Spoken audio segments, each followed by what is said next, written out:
Hey, what's good, fam? Follow, like, subscribe. You know what it is. Let's get to it. That's my baby. That's my baby. We're going at it at 110%. I just want 5 minutes of happiness, please. Just give me 5 minutes. And they scored! They did it! Left, feet left. What the hell was that? Oh, yeah! What the fuck are you talking about?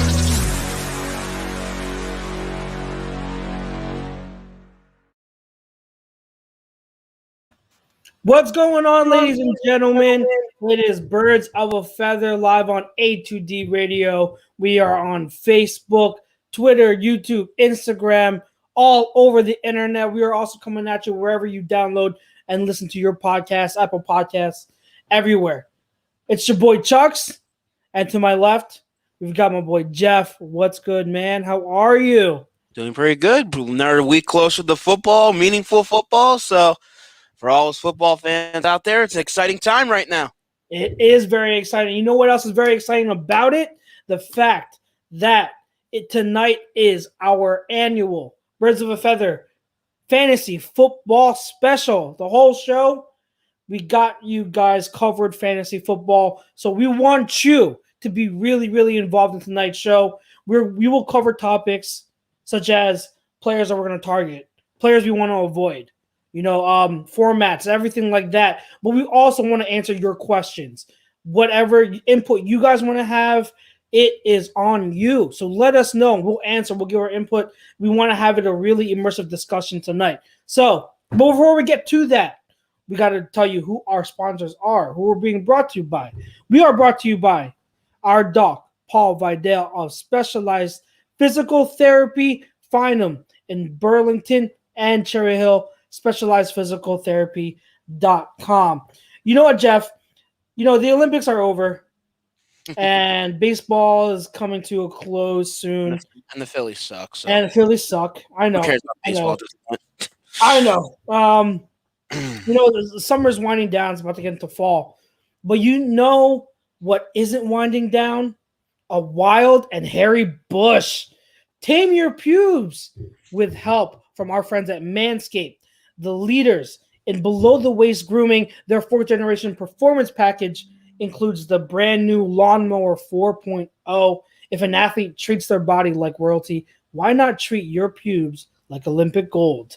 Fellas, do right by your balls and join the 2 million men worldwide who trust Manscaped by going to manscaped.com with the code A2D for 20% off and free shipping. And they are our sponsors for our poll question tonight, which is auction drafts are a better format than snake drafts. I feel like we covered this, or we've covered it last year. You weren't on with us last year, but I'm sure it's going to make for a really good discussion. So we're going to cover that, like I said, players to target and avoid. And then we're also going to get into your questions. And so let's get into it, Jeff. I don't know, because I've never been in a league with you. I've never had the pleasure of. Have you ever done auction drafts before? I've done a couple. Not a big fan. Okay, I'll say so. I'll start with the poll a little bit. I'll say so. Obviously, I'm gonna disagree with the poll. I'm more of a snake draft guy. Look, I understand the auctions, and there's a little bit more to it, and a little bit more for fans where you can dive into it a little bit more, and you get to strategize on what type of value, how much to give up for this, because you're giving like a certain salary cap or something like that for your entire team. So yeah, there's a lot of strategy involved, but for people like yourself, it's definitely for the hardcore fans. I just kind of feel the snake drafts for the casual fans. Like, I'm more than a casual fan, but like, say my wife wants to join a league, or just a couple of my buddies who follow football but really never played fantasy football. I kind of feel the auction draft just takes too much out of it. It's too stressful. Where it's already stressful enough, especially if we're a casual fan that doesn't cover the NFL or knows a lot of these players. Now, everyone knows like Aaron Rodgers, Tom Brady, and those type of guys. But once you start getting the thick of things of the mid and late round talent, They all know who the hell to select. They all know what type of value to give these guys. So when it comes to the auction drafts, for the more casual fan, I just feel it's a little bit more complicated and a little bit more stressful on their end. Where the snake draft, it can be a little more fun. The only thing I hate about the snake draft is if you're a middle round selection, it kind of sucks because you have to wait for so freaking long back and forth. But if you're at the end or the beginning of the draft, you get the back-to-back picks. So there's a little bit of strategy involved when it comes to the snake drafts because in certain situations, you might have to reach for a certain position or reach for a certain player. So I'm going to have to disagree with the poll. I'm more of a snake guy. Can't hear you, dude. Sorry, I do that all the time. My bad. I like that you covered and you talked about how for the more casual fans, snake draft is more appropriate. And I agreed to that, because, when you want to get someone into fantasy football or you're doing a more casual league, then snake draft is the way to go because it's not there is a lot less strategy and less thinking that you have to put into it. You pretty much just when your turn is up, who's the best player that I want to pick, and then you pick that person. Easy peasy. So I totally agree with that. However, being in I've been playing fantasy. I mean, I know a lot of people have been playing fantasy football for a lot longer than I am. And I want to just say off the top, I am in no means a fantasy football expert. I will never even try to make myself seem like a fantasy football expert. And I want that to be known throughout the whole show. That I love getting input from other people. I like, talking and debating. But when it comes to fantasy football, I've also learned about how to make your league better in terms of if you are an immersive and invested fantasy football player and you're really into it and you really want a highly competitive league where you're trying to take away the luck as much as you can and make it dependent on skill. Auction drafts, and I'm telling you, auction drafts are the way to go because you're not at the mercy of a random, randomizer who says, okay, you get first pick, you get second. But like everyone gets their take or their an opportunity at every single player. Gotcha. If you want a certain player, you don't have to worry about, am I going to get a second pick or third pick in order to get them. No, you want that player. If there's a certain player you're targeting, go and focus on getting that player. You just have to make sure you budget for them. Yep. There's so many ways to build your roster through an auction draft. And I have, with my league that I've been going, we've been doing it for over 12 years now. And we used to do snake drafts. We, years ago, maybe like 5 years ago now, we converted over to auction. And every single member in my league has no regrets. They love it. Auction drafts are, especially if you're doing it in person, they're so much fun. And I'm telling you, there's more strategy involved because there's more ways you can build your roster. And you really have to know your players. And so if you're a casual fan, it's not going to be for you. But if you're someone that likes to brag that you know fantasy football, you know the players, you know the ins and outs, then auction drafts are the way to go. If you need a more challenging format or a challenging draft, then I'm telling you to go to auction because that's where your test is really going to show. And there's a lot of different nuances to it that really take or bring about a fantasy football player's skills and takes out luck. So, I don't like when it comes to fantasy football. Again, I'm not an expert, but I love taking out luck as much as I can, whether it be with the auction draft format or other settings that we'll touch on later. But there's so many different ways to remove luck from the equation, and so I'm always going to be for that. And we've got a lot of comments in the poll or in the chat right now, giving their feedback. I know Brian Daly says, I disagree that the poll auction drafts can really cripple your roster if not done properly. Well, Brian, that's my point. If you don't do it properly, if you don't do your research, you don't practice it, and you don't really strategize enough, you don't practice with mock drafts, you're going to cripple your team, and that's why it takes more investing into it and learning. Moira McCabe says, I've only done a draft once, but I take it's better to do a snake draft. It's really not. Jinx951 says, hate being early or late in snake, love picking 4 to 6 in snake. See, and that's the thing. You hate being early or late, but it's not your choice whether it's up to a randomizer to determine if you are, where you're picking in the draft. Dynasty 215. Oh, go ahead. Sorry. I'll say sometimes what me and my buddies used to do when we used to do our in live person drafts, we would play a little game of beer pong. Each cup would have a number on it, so it's still a little bit random, but it's better than a computer randomizer. So yeah, I like that. Certain ways, and there are ways to kind of, if you're doing a snake draft, there are ways to kind of help with it. Now, what I will say is, for dynasty drafts, I just got into a dynasty league this year, and if you know what dynasty drafts is, your rosters are huge, right? So if you were just starting off with your league, and so you have to really draft 25, you have to go 25 rounds. Auction draft isn't really a realistic kind of format, because 25 rounds in an auction draft, you'll be there for hours. So for dynasty drafts, for startups, a snake draft, a slow snake draft is really the way to go, and that's a lot more fun. And to your point, there's ways to make it more interesting to the order, like you guys used to play beer pong. If you have some type of competition where whoever wins, they get to pick what draft position they're in. Yeah. That's another way to do it. So the first winner will pick, okay, which pick do you want? Oh, I want the 12th pick, and they can get the 12th pick.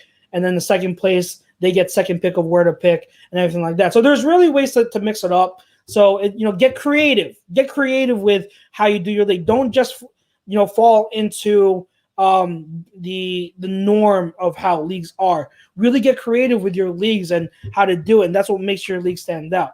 Jinx951 also says IDP is the only way. Dynasty 215 really says, real question, who does IDP?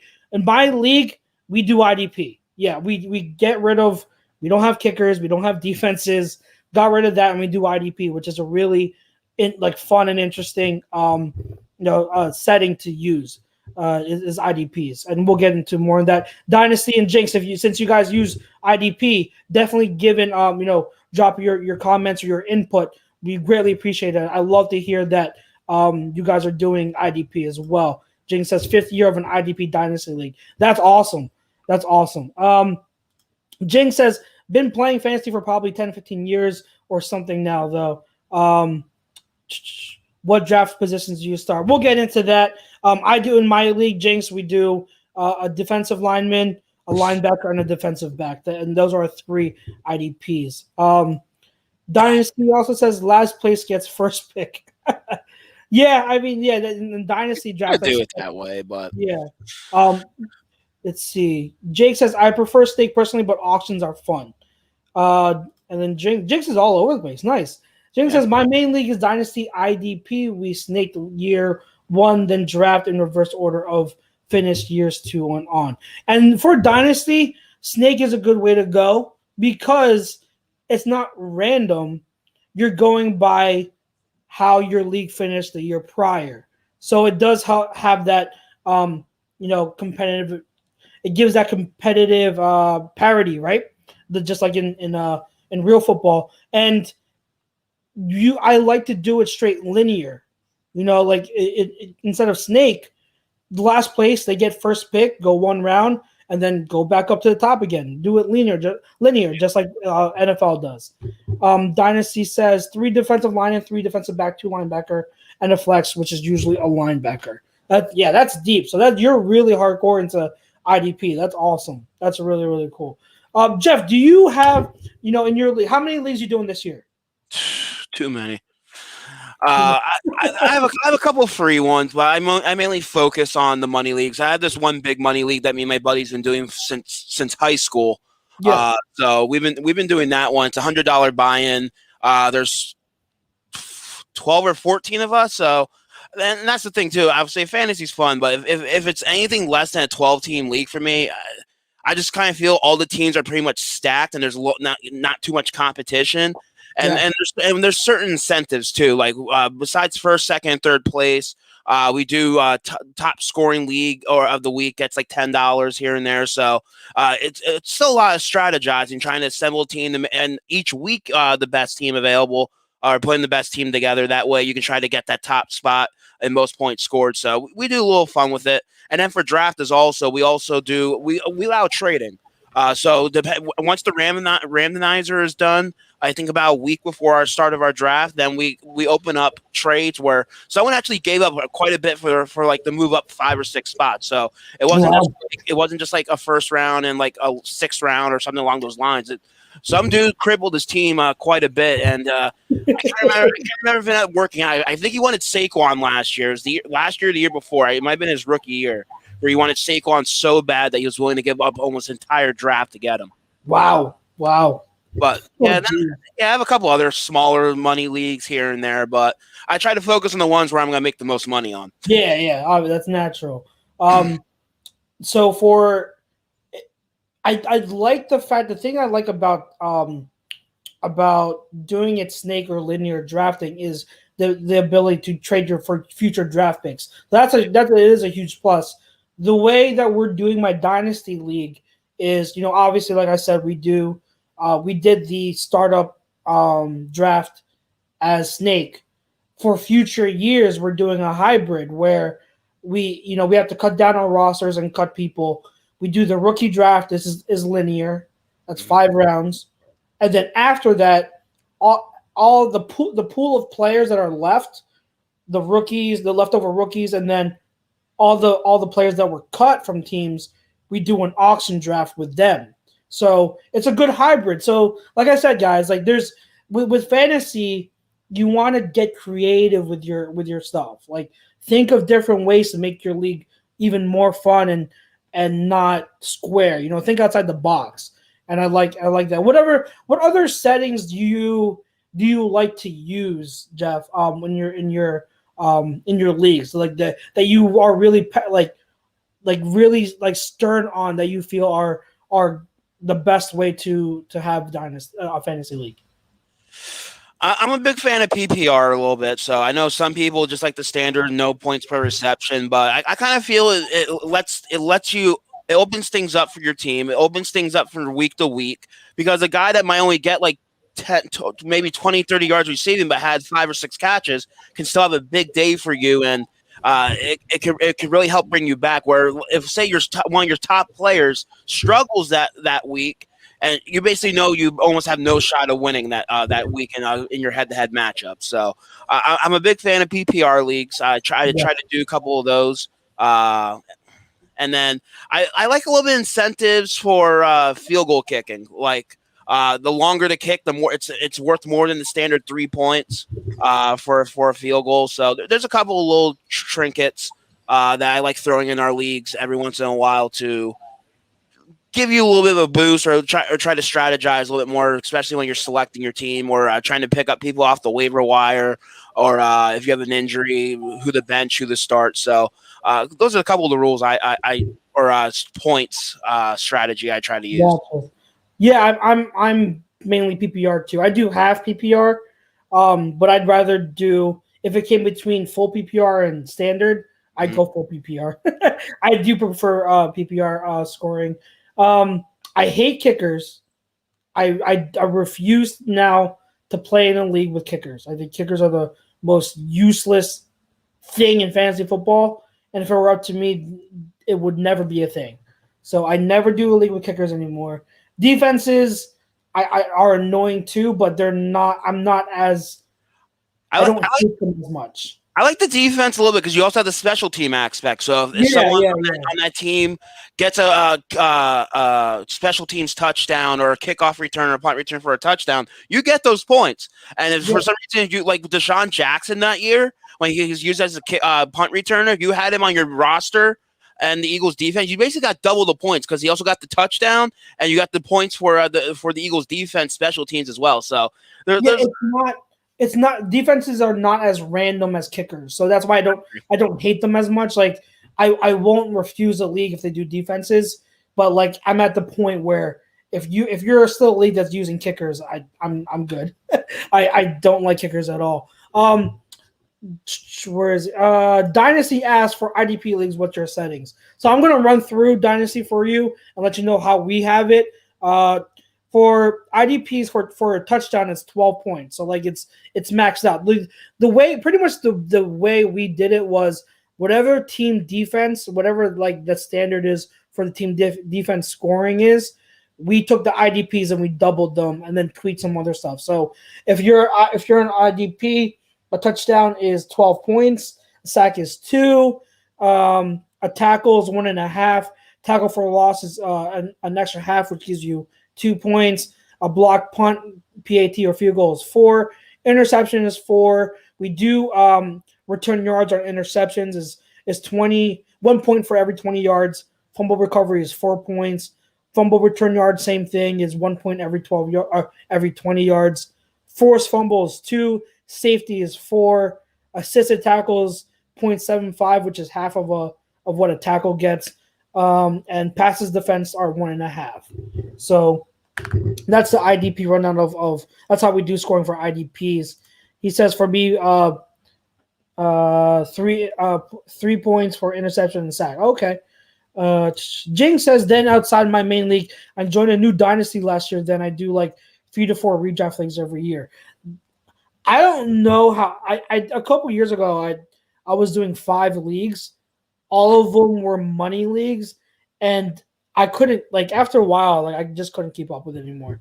Like, it was different when I didn't have a girlfriend, I wasn't doing A2D work, but, like, having to do A2D, writing articles, having a girlfriend at the time, and then doing 5 leagues, like, I was so burnt out. That and you just get confusing of like what team is what. Like you'll be watching the games like, oh, I think I started him and he's or in the one league that you think you have him in, and you're like, crap, I don't, or you're playing against him. So yeah, the more leagues it gets very stressful, and after a while, like no offense, if my one team sucks by like halfway through the year, I'm still gonna compete and still try to win games. I'm not gonna just like ignore it. But if I lose that week or lose in that league, whatever. I'm going to focus on the leagues I'm more have a chance of winning the big money pot at the end.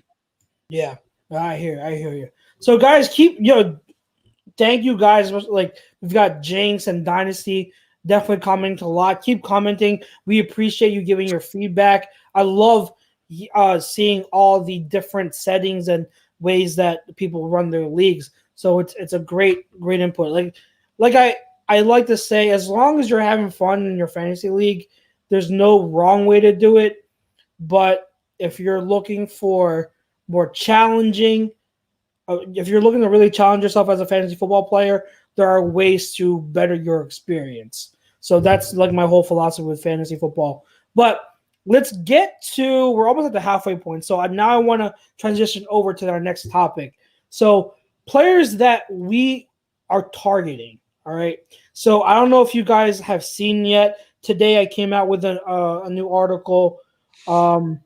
It's my running backs that I'm targeting the most in my drafts this year. I mean, I'm not looking to have all of them in every single league, but these are the ones that really catch my eye as of right now as people that I think are going to outperform where they're going at, or whether it be price or what round they're going at.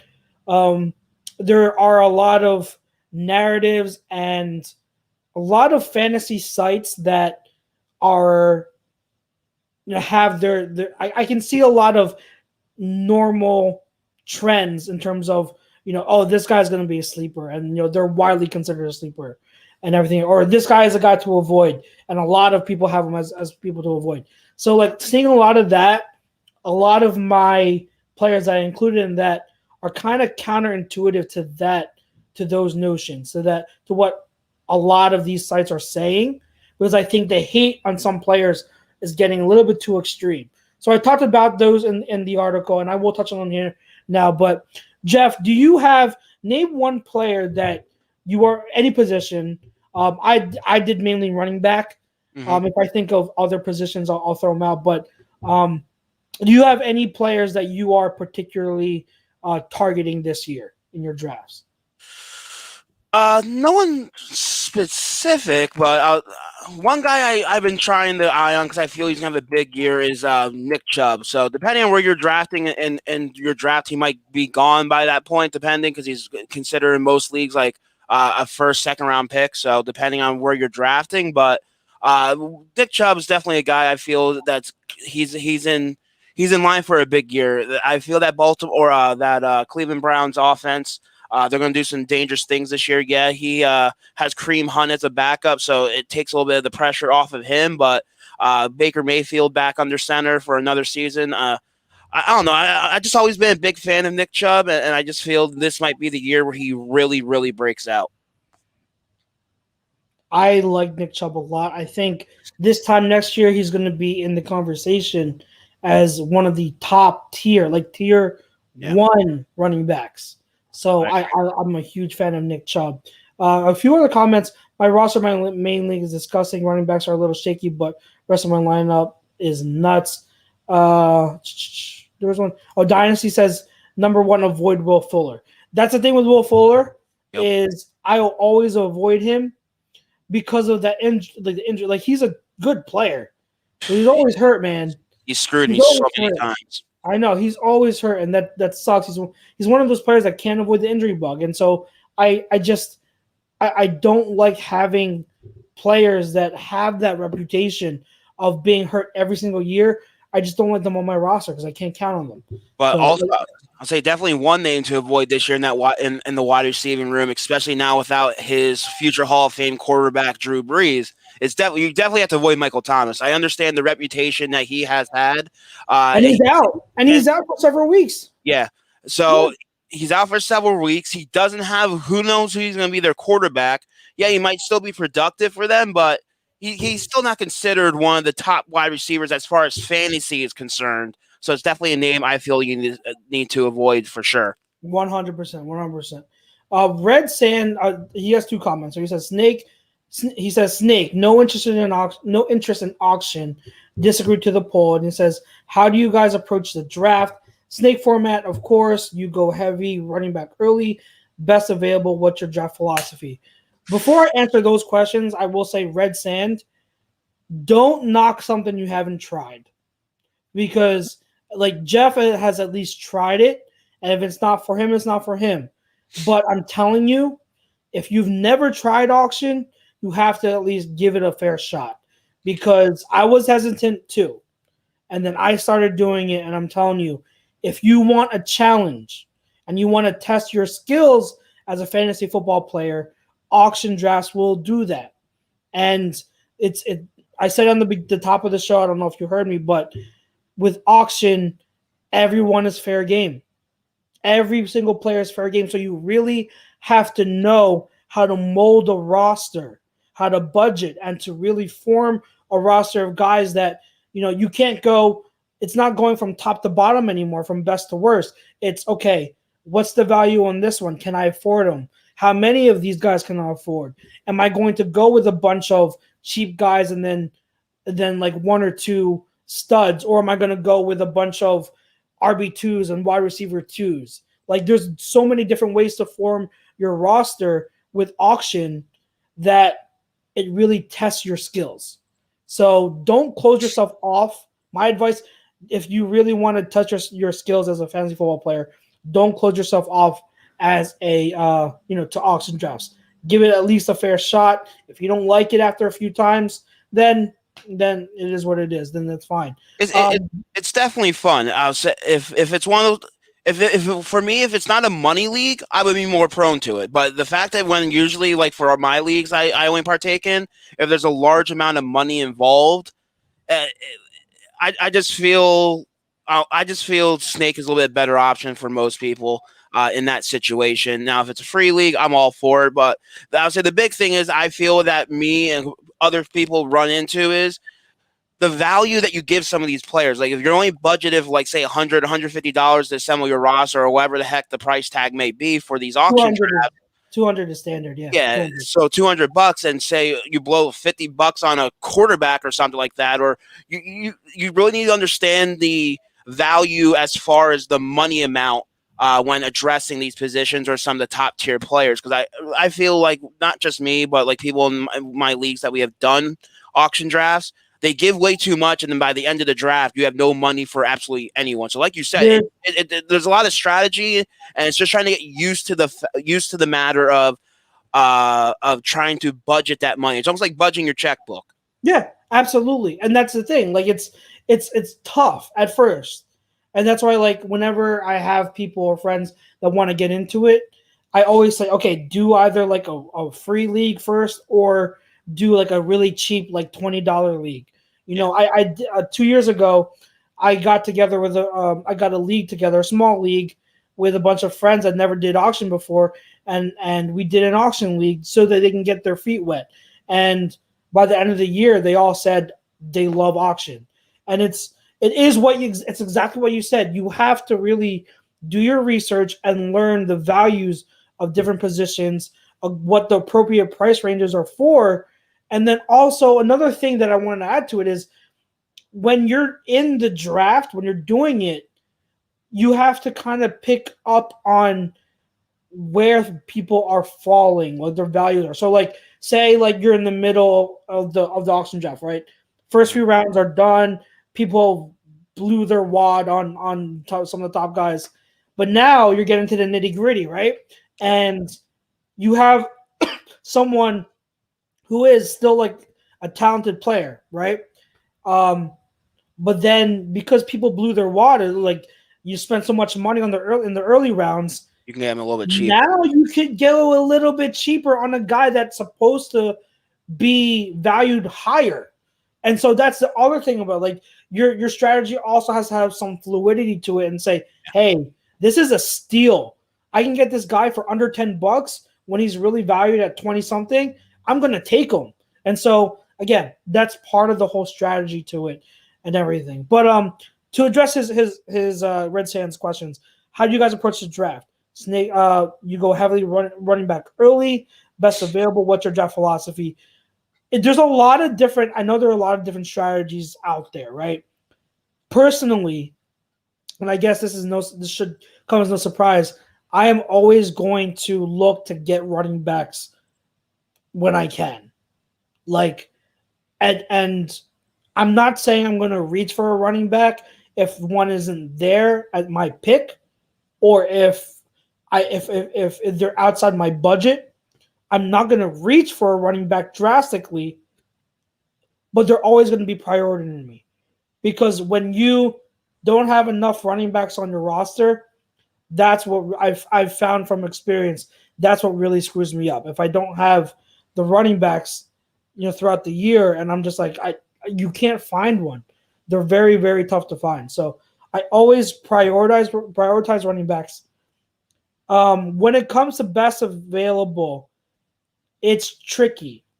Yep. Because you have to. My advice is for Snake, you have to really project or kind of have an idea of how your draft is going. If you know, like the other league members, in your league, what are their tendencies, and kind of project that. And then also, if I see, say, like a tight end, right, and then I'm debating between a tight end and a wide receiver, the best available is a wide receiver, right?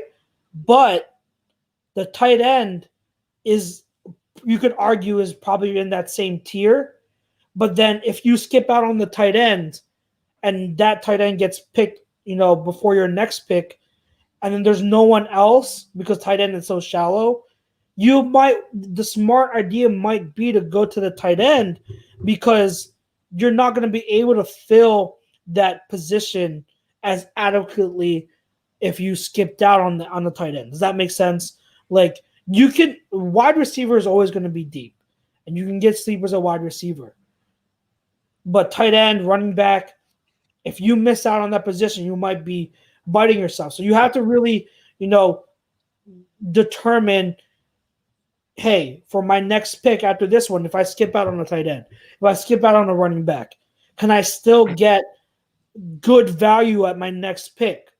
And that's always going to be key. You have to keep in mind how deep these positions are. What do you say, Jeff? Like, what's your strategies a lot when you're doing these snake drafts?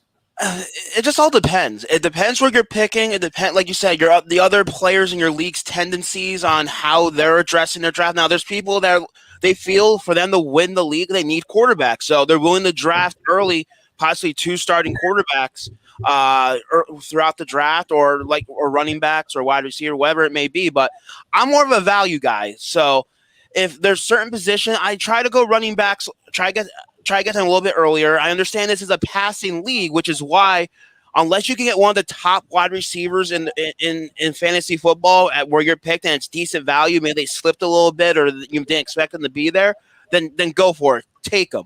But in the NFL right now, when it comes to fantasy, there's only 32 starting running backs in the National Football League. So we're compared to wide receivers, with it being a passing league, there's a lot of 3-4 wide receiver sets. So a lot of these wide receivers are getting a lot of reps and a lot more opportunities to go out there and try to make plays and get you points for your fantasy team. Where running backs, it's a dime a dozen almost. It's not like in the early 2000s where the running backs were the beast and the crop of the NFL. So there's always those guys there. Where now there's a lot of teams that they do running back by committee, like New England Patriots. I try to stay from Bill Belichick and their running backs, because you never know which week which guy is going to be the lead back, or who's going to get the most carries, or who's going to get the most production, depending on the matchups and what he's designing for their offensive game plan. So when it comes to running backs for New England, I stay away from them, because they can obviously screw you one week, or another week I'll have him on the bench and the guy will go off for 24 points or whatever the hell it may be. So I try to address running backs early, because a lot of leagues are definitely 2 starting running backs and you still need that depth. And it gives you the option of a flex pick and all that. So definitely I feel try to get running backs as early as possible, unless there's a can't miss guy where it falls to you and you're like, it's time to take it because you don't think it's going to be there your next pick around. Another thing, definitely don't fall into the trap of people taking Patrick Mahomes or Lamar Jackson or one of the quarterbacks early on, because it's happened so often in leagues where you'll see someone take out of nowhere like Patrick Mahomes because they want the top quarterback in fantasy football, and then all of a sudden out of nowhere you start seeing people take quarterbacks back because they're worried about not getting all those top flight quarterbacks, which I get it. It's a passing league. You still want a top quarterback. There's only 32 quarterbacks starters in the NFL. And after maybe the top 10, it's a toss up on who's going to be productive or who's going to be good as far as fantasy is concerned and put up points. But let the draft play out, still address those depth positions, the running back, the wide receiver, the tight end, because you can still get a starting quarterback. That's the one thing I try to do. I try to get at least one decent starter as far as a backup. There's usually, unless there's an injury, you only have to use that guy possibly once during the bye week. So don't try to address the quarterback don't have the quarterback position too highly because that screws you with depth with other positions further down the line or throughout the season. Yes, absolutely. I concur everything you said about the quarterback position. The only thing I'll say on top of that is, unless you're in a super flex. Yeah. If you're in a super flex or QB, that's when the QB value boosts up, and that's when you prioritize QB better. But that's when you take 2 quarterbacks pretty early on, because that's pretty much almost a guaranteed. If you get a couple of good quarterbacks, that's pretty much a guaranteed 30-40 points at least. If you have the 2 quarterback or the offensive player position. Exactly. So that's another lesson, guys. I'm sure you know this, but know your settings, know your rules. You don't know how many like beginner fantasy football players make that mistake of, I joined a new league, but they don't know that they don't read over the rules and settings because they automatically assume that it's just standard. No, like every league is different. Almost every league is going to be different. So know your rules, know your settings. Don't get caught up in in drafting when you don't know how your league is formed. So back to players that we're targeting. So you mentioned Nick Chubb. I'm gonna stay with the. You know what? Let me go with this. Okay, so you mentioned also the Patriots, right? And how you try to avoid them, right? Because Bill Belichick, he cycles through whoever is the lead guy week in and week out. And I 100% I agree with you. I 100% agree with you. I avoid Patriots running backs for that reason. The exception this year for me, and I don't want to say exception. I want to say like keep your eye out. If you're in a keeper league or if you're in a dynasty league, that's who this guy applies to. If you're in just a regular redraft league, then no, I wouldn't take this guy. But Ramondre Stevenson, and if you guys follow, so you know he's one of my guys that I love in this past draft. Ramondre Stevenson is a guy to keep your eye on. So if you are in a redraft or a dynasty and he's there in your later rounds, take a flyer on him. The reason why I say that is because, yes, Belichick has his reputation, so on and so forth. But if there is a running back for the Patriots that's worth the investment, I'm telling you it's Stevenson. Earlier this morning, Jeff, who got traded away? Oh, crap. I know they traded one of the running back. Sony Michel. Yeah. Sony Michel got traded this morning to the Rams. That is going to open the door. So now you're talking the running backs now they have are Damian Harris, Ramondre Stevenson, J.J. Taylor, who probably will make the team, and James White, right? Yep. I'm telling you, Stevenson is a better talent than Damian Harris. Damian Harris is on my list of running backs to avoid. And that might be hot take kind of thing, but Harris is a solid running back. He's a solid guy. He's not bad by any means. But I'm telling you, Ramondre Stevenson is coming for that starting job. So if you're going to pick a Patriots running back, if you're someone who is in need of a running back because you missed out on some early on in your drafts, and you need to take a flyer on a Patriots running back, Damian Harris is not the guy. I'm telling you, it's Ramondre Stevenson. He is the future at that position for the Patriots. So, I two birds with one stone. I am avoiding Damian Harris, and a guy I'm keeping my eye on in keeper and dynasty. Again, I want to say it again. Keeper and dynasty only, because there are long-term. You can hang on to Stevenson long-term in those formats. Stevenson is a guy I am targeting in those formats and those leagues. So you heard it here. Or like what Jinx says here, as comment towards the bottom. I have 6 running backs on my bench, hoping 1 or 2 work out for me for the future.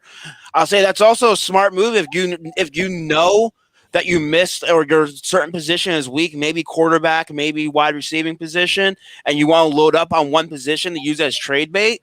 That's definitely a smart strategy as well. If it pans out, and hopefully it turns out that you're able to move some of those guys. Otherwise, they're sitting on your bench doing nothing. So you better look at some of the teams around your league and see maybe where they're weak. If they're weak at running back, where maybe you can try to pickpocket them for a decent trade to get you some value as well. Yeah. Jing says here, I have him on my bench, just nervous by their RB by committee in New England. And that's why I'm saying, like, in redraft, his value isn't really much because this year, I don't know. I can't say for sure that this year Stevenson's going to take over that job. Yeah. It might take a year. But I'm telling you, at some point, he is going to be the future of that position for the Patriots. And it is likely, or it is a very good possibility that this year it's just a crapshoot, a toss-up between Harris and Stevenson, and maybe even J.J. Taylor. J.J. Taylor's looked good in the preseason. So it might just be a crapshoot between all 3 of them this season. But that's right. Like right now, The reason why I say I'm avoiding Harris is because Harris is projected as the starter. He's the one going first in terms of Patriots running backs. I'm avoiding that. The value isn't with Harris. The value is with Stevenson. And Red Sand says here, I agree with you, Chuck. If White or Harris gets hurt, otherwise it's a little muddy in terms of opportunity. Correct. Jing says, Michael Carter, Trey Sermon, Ramondre Stevenson, Chuba Hubbard, Antonio Gibson. I have more faith in Gibson. I have more faith in Gibson too. Gibson, I think, is going to be a stud in this league. I also love Trey Sermon. I freaking love Trey Sermon. Him and the Niners are a match made in heaven. I love Trey Sermon. Again, his value might be a little better in Dynasty and Keeper because Mostert is still there this season. But even in the redraft, I would take a shot at Trey Sermon because Mostert doesn't have the best track record of staying healthy. So if he gets hurt, Trey Sermon is the guy, and he is a beast. So look out for Trey Sermon too. He's another one I didn't mention in my article as guys I am targeting. Jeff, do you have any more guys that you are – go either way. Guys you're targeting, guys you're avoiding. Mention anyone. Not at the top of my head. I'll say there's certain guys I always try to get. Of course, I'm a big fan of the wide receiving position. I always try to get Metcalf. I try to get him as much as possible. This past year, another running back I feel is going to have a decent year is A.J. Dillon for the Packers, especially with the unknown of Aaron Rodgers and what's going on with him and the Packers front office and the Packers offense. And honestly, Aaron Rodgers is another year older. He had an MVP caliber season last year. I think he's going to cool down a little bit. And I feel that Matt LaFleur is going to find ways to get A.J. Dillon more involved in that offense, especially to take some of the pressure off of Rodgers. So I expect A.J. Dillon to have a decent year as well. One guy I would say, as an Eagles fan, I know some of us, we try to avoid non-Eagles play, or we try to avoid Eagles players just because you don't want to risk jinxing them or things like that. And there's other fans. There's other fans. I don't avoid Eagles players. It depends. Like there's certain guys. Like I drafted Jalen Hurts like mad late. Like he was still available. I'm like, I'll take a flyer on him as my backup quarterback. I didn't take him as if he has the potential. If he pans out, he can be a quality starter for my team. One guy, he's a rookie, and we expect big things from him, but don't overvalue Devontae Smith just yet. We still don't know what we have with Jalen Hurts. We still don't know what Nick Sirianni is going to do with his offense. Remember, Devontae Smith has been having a nagging injury all training camp, so it could take him some time to finally shake off that rust, get back in the fold, and try to get out there and really go out there and perform. Maybe by mid-season. So don't just because maybe you're an Eagles fan, you want Devontae on your team. Now, Dynasty League, if you can get him at decent value and you can have him further down the line, then try to do it because you can keep him for your team. And I feel down the road he's going to be a quality player in this league. But at least for this year, just don't pick him just to pick him. Really try to evaluate his talent. And same with the Eagles tight ends positions because we don't know Zach Ertz is even going to be on this roster. And that's one other thing I'm going to try to avoid is the Eagles tight end position because right now Dallas Goedert's your starter. If he doesn't produce, how much playing time does Zach Ertz have sniffing down his neck? Are we going to see a lot of two tight end sets like we expect them to? We don't know until game day because right now Nick Sirianni is not showing his game plan and what his offense is going to look like in this preseason. Hell, we don't even know if most of the starters are going to be playing Friday night. So yeah, just because you're an Eagles fan, so this is an Eagles podcast and a lot of Philly-based fans. Don't try to overvalue the Philadelphia Eagles team because remember, there was a reason why we were a 4-win football team last year. We have some talent, but make sure you're getting the right value for them. Yeah, absolutely. Let's see. Oh yeah. It is. That's the thing with fantasy, and it's tough for me. Jinx, his comment. I don't avoid Eagles players for superstitious reasons. I avoid them because there aren't many stat sticks on the Eagles. Fantasy is all about stat sticks. It's tough for me sometimes because how I'm such a film buff guy. Like I hate numbers. I hate statistics. But that's what fantasy is. It's about stats. So it's fantasy is trying to find the marriage between like how much do I value the film to support the statistic output, the statistical output that a player can have, and that's what's tough sometimes. So for me, like I'll favor a guy.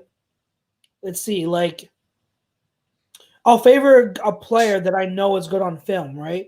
I know is a stud on film, but they might be stuck in a timeshare. And so I'm always caught in between a rock and a hard place because I'm also of the belief that I prioritize talent over opportunity because I believe talent will create a player's opportunity. But at the same time, if they're stuck in a committee like Stevenson is this year with Harris on the Patriots, his value isn't as high. So even though I think he has great talent, his fantasy value isn't going to be as high because he's on the Patriots.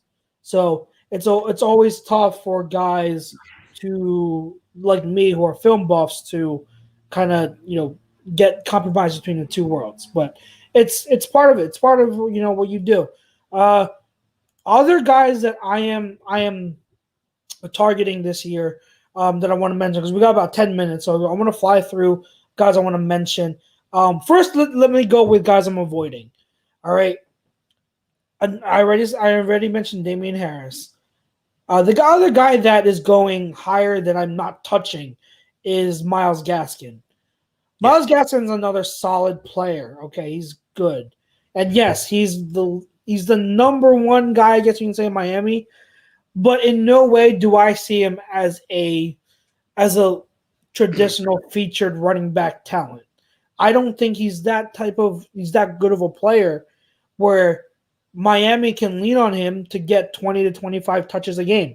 I don't see it. So guys are drafting him pretty highly and pretty early when I don't think the talent matches that. He's going to get the opportunities, but I think ultimately he's going to not produce to where his draft stock is. So he's another one that I'm kind of avoiding relative to where he's going in drafts. In terms of guys I'm targeting, I want to say this, okay? Saquon Barkley, there's a lot of people out there that are low on him because of the injuries and that the Giants' offensive line, to which I understand. I would not draft Saquon Barkley before CMC, Kamara, Cook, Derrick Henry. Those four I would absolutely put ahead of Saquon Barkley. After those four, everything else is fair game to me. This is why. And I definitely want other people's input, but this is my thinking. One, I get it. He's been hurt, and his status for week 1 is is questionable, although he is trending towards playing. So I get it. The injuries are a concern. I get it, and I will say and put a disclaimer that in dynasty and keeper leagues, he's still young enough where he has more value in those formats than a redraft, because who knows how long it'll take him to shake off the rust this season. However, the argument of, that offensive line is bad, I don't understand that argument, because that offensive line has always been bad. Saquon Barkley has always played behind a horrible offensive line in New York, and he still put up massive numbers his rookie year. He still had great numbers in his sophomore year, missing 4 to 5 games, and he still put up really, really good numbers, but to behind an offensive line that was really bad. So I don't care about the bad offensive line, because he's shown that his talent surpasses what the lack of talent on that offensive line. He's not going to get the lack of the deficient offensive line in New York is not going to stop him if he's at full health. If he's at full health, full capability, he is going to produce no matter what. He is way too talented. And so if he is there at like pick 6, 7, 8, 9 for you, and he's staring you at the face, staring you in the face, I am telling you, if you are in a keeper league or dynasty league, grab him.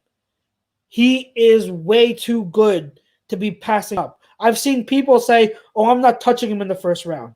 What? Do you understand that this is arguably the most talented running back in the whole league? Do you understand that how good you have to be to put up those numbers behind a horrible offensive line? You're talking about a guy who could sneeze and he could be at 80%, 90% health, and he'll still put up 1,500 yards. He is going to put up RB1 numbers if he's healthy. So that risk that you're taking by picking him at 8, 9, 10, or late in the first round is well worth the upside. Because the upside you're going to get is someone who can finish top 3 in scoring in your whole league. So this hate toward Saquon Barkley about trying to avoid him in the first round, I don't get it. I think that's way too much. If you're saying you don't want to take him early in the first round, 100% I understand. But there's no way that if he's staring me in the face late in the first round, that I'm not taking him. I'm taking him absolutely, because that risk is absolutely worth it. I am done my Saquon Barkley rant. Do you have any input? No, you're exactly right. Look, there is a cause for concern and a reason to be cautious with Saquon a little bit. Like you said, you're in the top 3, top 4, and there's other players that you feel are better value and that will be more productive this season for him.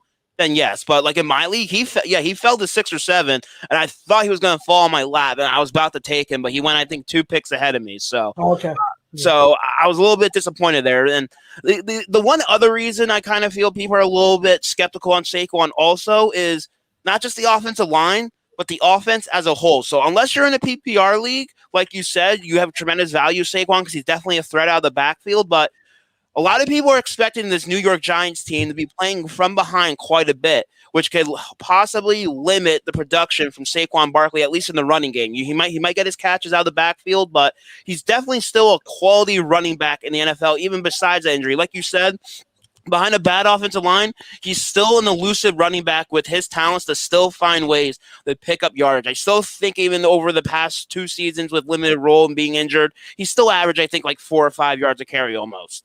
So he's still a very productive running back in this league, and they're going to find ways to utilize him more because really what else do the New York Football Giants really have? They don't have a lot of faith in Daniel Jones. Yeah, they got Kenny Golladay, which I think he's been banged up this preseason so far. Yeah.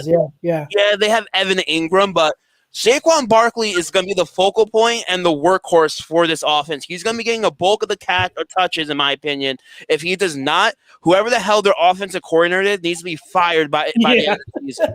So, absolutely. From a fantasy standpoint, yeah, he might be ran into the ground this year, but who cares? He's still going to be productive for you for the most part, unless he gets hurt. Yeah, absolutely. And, Jinx says people are insane if they let him fall to the second. Absolutely. Yeah, I've seen on Twitter, these fantasy people say, "Oh, I'm not touching him in the first round." What? What? Come on.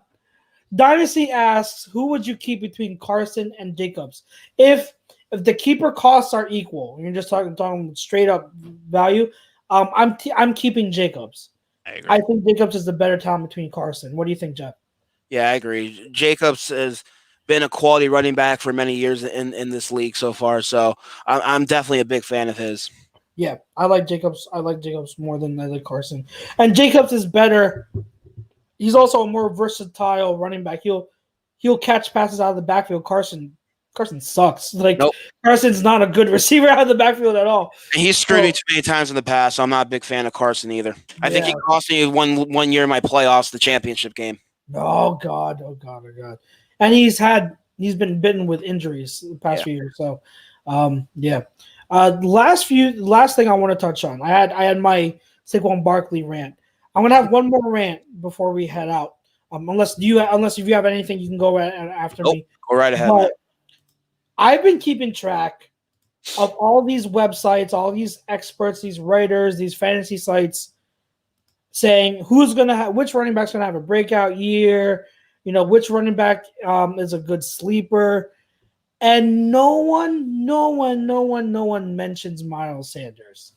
And I know people are going to say, "Oh, that's just your boy. You're singing up to him." No, I would tell you if I didn't have faith. Like I don't. People think that Jalen Reagor is my guy. I'm not defending Jalen Reagor in fantasy. I'm not hyping him up. Who knows what he is in fantasy? Don't take him till late. So I am not hyping up Miles Sanders just because he's my boy. Like, I don't get it. I've heard people say, "Oh, it's a running back by committee in Philly now because Kerryon Johnson was acquired and Kenneth Gainwell was drafted and Jordan Howard was re-signed." Let's break those acquisitions down, Jeff. Kerryon Johnson just got waived. He's no longer with the team. Bye-bye. Jordan Howard was 2 seconds away from having to retire from football. Yep. Kenneth Gainwell was a 5th-round pick. Okay? And he's very raw. Still raw rookie that coming to the NFL. It's going to take some time. And so where in the world out of those acquisitions do people get off saying it's a committee? It's not. It's Miles Sanders' backfield. He is the guy. And then the other argument they make is that, Nick Sirianni, they're going to pass a lot. They're not going to run the ball. They barely ran the ball with Doug Peterson. Miles Sanders was running well in games last year, and they went away from the run for some stupid reason. Mm-hmm. Nick Sirianni, the offensive coordinator of the Indianapolis Colts, the Colts last year were the ninth highest in run percentage. 9th highest. So if anything, they're going to run the ball more. Okay? I don't understand all this talk about Miles as someone to avoid. He's not a breakout candidate. To me, he should be in the conversation with guys like, who's your mid-round guys? J.K. Dobbins, right? Yeah. David Montgomery. Not mid-round. I mean, like, you have your top guys and then the next tier down. That's what I'm talking about. So who are your guys? J.K. Dobbins, Clyde Edwards-Helaire, David Montgomery, Jonathan Taylor. You know what I'm talking about? Like, those guys, to me, Miles Sanders is in that tier. He's in that conversation. Because in another year I didn't even mention last year he had a banged up offensive line and had a different offensive line rotation each week. So if that offensive line is healthy, that's only going to help him even more. So to me, Miles Sanders deserves to be in that conversation with the guys that I mentioned. Not to the top tier, but that next tier down where you're talking about guys like I mentioned. It's absolute travesty. There's another one I just saw from Bleacher Report Gridiron that put a post out. Which one's gonna have a breakout year? They listed 10 different running backs, and none of them was Miles Sanders. None of them. I don't know. It's really like him and Saquon, the Penn State running backs. I don't know what it is, but this year they're getting a lot of hate. The people are sleeping on them, and I think the hate has gone too far. The fade on them has gone too far.